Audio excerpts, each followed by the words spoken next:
ఈరోజు చంద్రబాబు నాయుడు ఇవ్వాల్సిన డిఎస్సీలు 1998, 2008, 2018వి దాదాపుగా 17,000 భర్తీల్ని ఈరోజు జగన్మోహన్ రెడ్డి గారు భర్తీ చేశారు. మళ్ళీ 6,100 ఇప్పుడు నోటిఫికేషన్ ఇచ్చారు. సో ఆమెకి రాజకీయ అవగాహన లేదు అనేది నిన్న ఆవిడ చేసిన హడావిడి చూస్తేనే అర్థమైంది.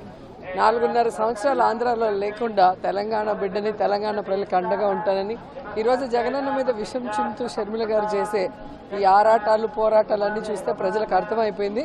ఇది కేవలం చంద్రబాబు నాయుడు కాంగ్రెస్ కలిసి ఆడుతున్న నాటకం. దాంట్లో షర్మిల గారిని పావుగా వాడుకుంటున్నారు అనేది అందరికి అర్థమవుతున్న విషయం. ఆయన ఎంత మంచాడు అనుకుంటా వాళ్ళ అన్న తమ్ముళ్ళకి, అక్క చెల్లెలకి లేదా భార్యలకి చెప్పాల్సిన అవసరం ఉంది. ఏదో మాట్లాడటం పిచ్చి మాటలు తప్ప మరొకటి కాదు. ఈరోజు రాజశేఖర రెడ్డి బిడ్డగా రాజశేఖర రెడ్డి గారు జగనన్నకి, షర్మిలమ్మకి పేరు ప్రఖ్యాతులతో పాటు ఆస్తులు అన్నీ కూడా పనిచేశారు. ఇంకేం కావాలి?